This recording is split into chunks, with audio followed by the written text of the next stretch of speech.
What a beautiful act of vulnerability for each of you to share with us your thoughts on wholeness. Thank you all for your contribution to this morning's worship service.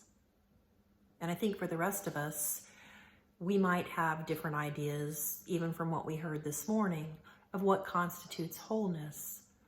But I would guess that we all consider that sense of wholeness to be important to our health and well-being. One of the foundational tenets of my Unitarian Universalist faith development philosophy is the desire to foster wholeness and holiness in each member of the congregation. I believe that that's what all religion should be about. The idea that we are infinitely holy, we are infinitely whole, we are born that way. And our goal is to return again and again to that wholeness, to find it over and over again for ourselves, and then when we do, to help those around us find it in their lives for themselves. Parker Palmer, in his book, A Hidden Wholeness, says, "We arrive in this world undivided, integral, whole. But sooner or later, we erect a wall between our inner and outer lives, trying to protect what is within us or to deceive the people around us. And yet, the soul persistently calls us back to our birthright form, back to lives that are grounded, connected, and whole.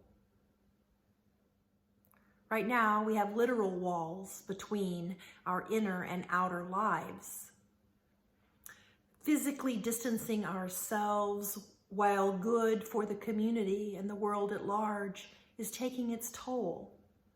It's well and good to see each other in virtual space. But I think about those people living alone who are missing the touch of others.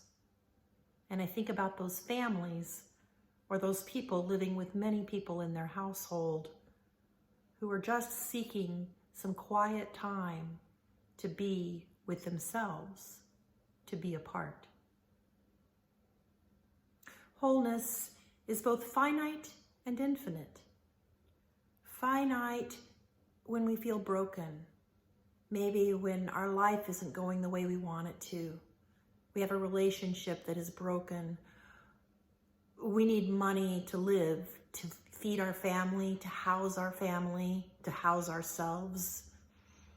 Maybe we just don't know how to deal with being shut in together during this pandemic. All of those emotions that come with that sense of brokenness, they exist in a finite space. But my faith tells me that wholeness is infinite, that it extends beyond the immediate moment. It's in the essence of every bit of creation, from the tiniest creature to the vastness of the universe. It's in the inherent worth and dignity of every human being, and it's in the interdependent web of all existence, of which we are a part. Whether we look at each piece of that web as a whole, or we consider each to be an entirety in its own, it's a both and. I grew up in a faith tradition where holiness was reserved for God. It was something that you didn't achieve until you died. But I honestly believe I've been a universalist for most of my life. From a very young age, I believed that love was too big to be held only in heaven. That love was something that expanded beyond what was knowable. You see, for me, love was God, and I couldn't reconcile the idea that I wasn't holy if I was made in his image, which is what I was taught as a child. Now, that's not my theology now, but my understanding of love has remained the same throughout all this time. We are sacred beings. It's one of the things that is marvelous about this world, this sacredness, this holiness that exists in all of us.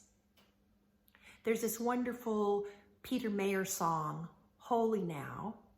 I love the words to that song. He talks about how as a child, learning about miracles in the Bible, he became sad because he felt like he wanted miracles to be there in his life as an adult.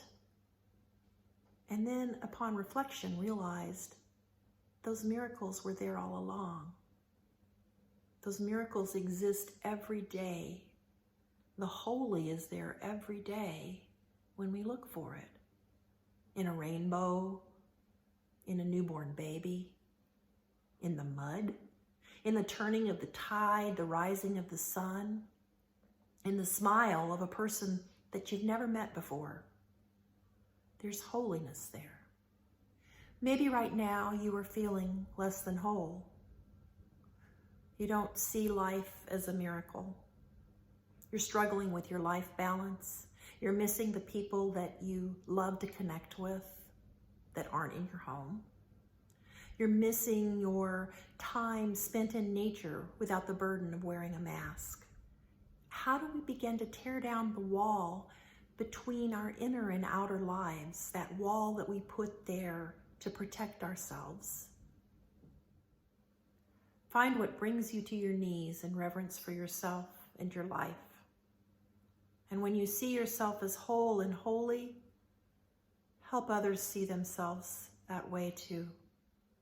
Become a mirror for them, reflecting their beauty back. How could anyone ever tell you you are anything less than beautiful?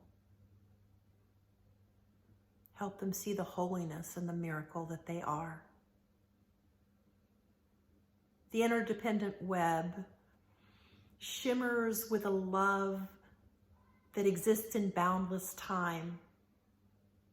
A love that is bigger than this pandemic, bigger than politics, bigger than me, bigger than you. A love that answers the longing of the soul. May it be so.